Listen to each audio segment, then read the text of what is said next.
welcome back and welcome if you're new. My name is Megan and I create videos all about mindset, personal development, and really just stepping into that 2.0 version of ourselves. Today we're going to be talking about 3 mistakes that you might be making on your personal development journey.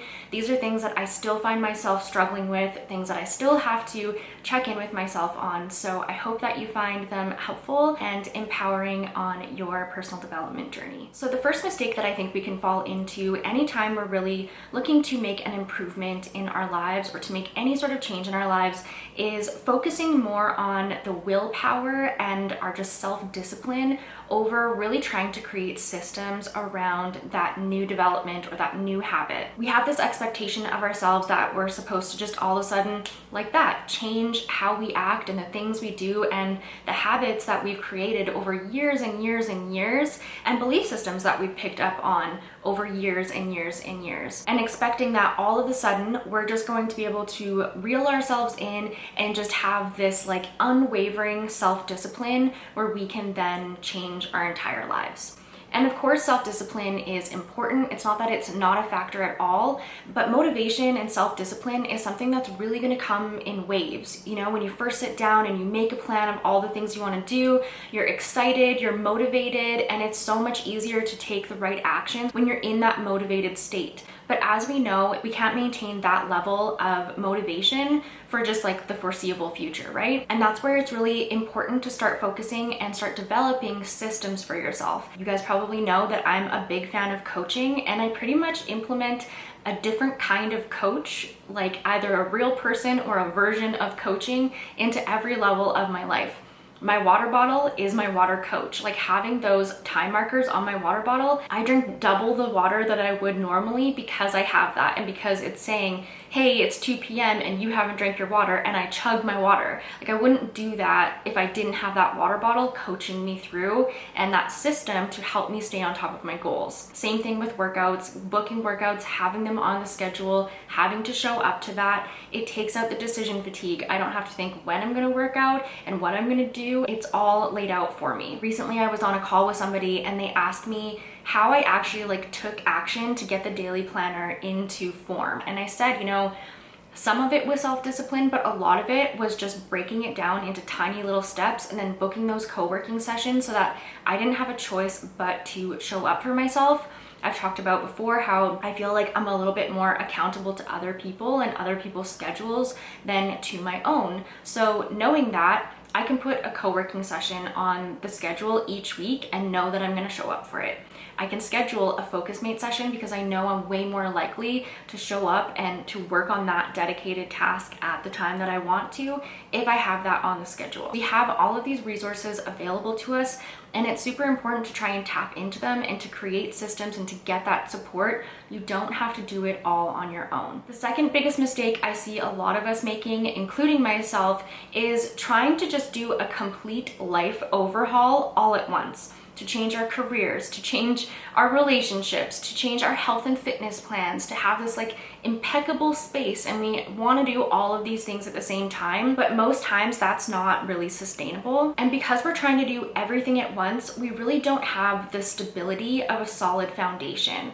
So whether it is working on your fitness, whether it's working on your mental health, whatever it is that you are most working towards, how can you do that in incremental steps? I have a video called Get Your Ish Together with self-compassion, and that's basically the whole premise of that video is incrementally adding things in. So maybe at first you want to get really fit. Maybe you start off first with just 1 week of making sure that you get 2 liters of water in every day, and that's your sole focus for that week. Once you have that down and it becomes quote unquote easy for you to get those 2 liters of water in every day, then maybe you add in a 10-minute walk.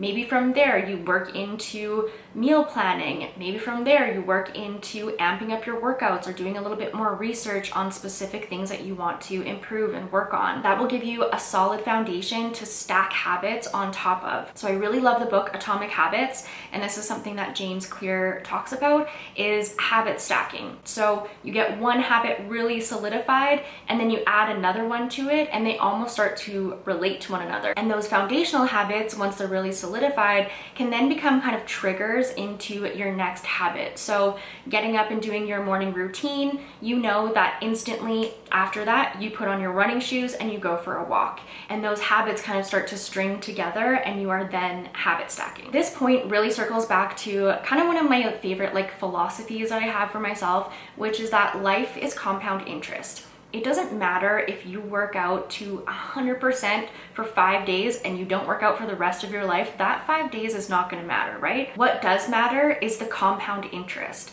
It's going for the 10-minute walk every single day for 15 years, way better than doing 5 days at 100%.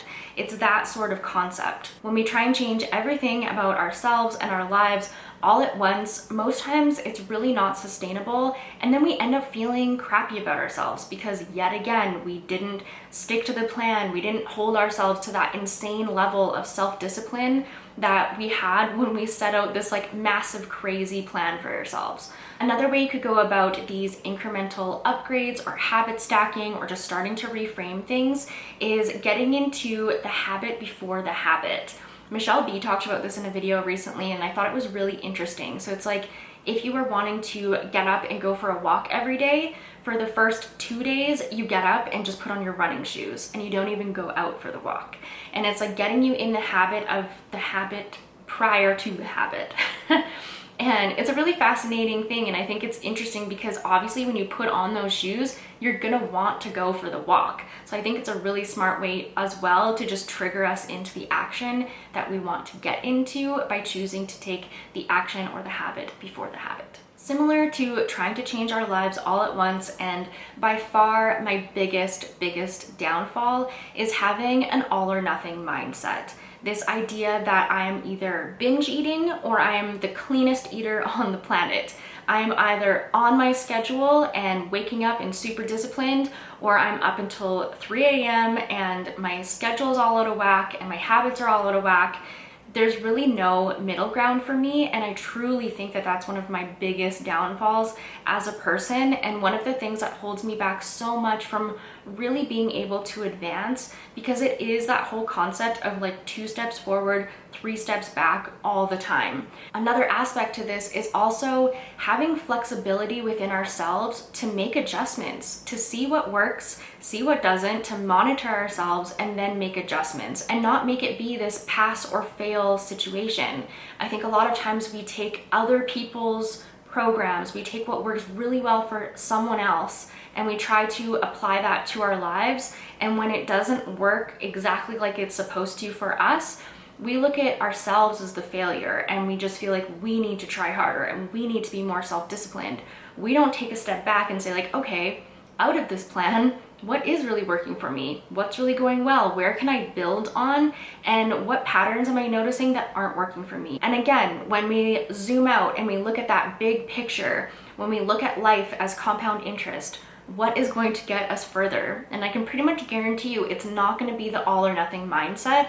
It's going to be the mindset that says, yesterday I did okay, and this is where I can do better, and today I'm going to try and do better, and not let the failures of yesterday stop us in our tracks from continuing to move forward. I hope you liked this video and found it helpful. Let me know down in the comments below which one of these resonate with you the most. If you did like this video, please give it a thumbs up and subscribe, share it with a friend who needs to hear it, and other than that, I will see you all next week. Bye guys.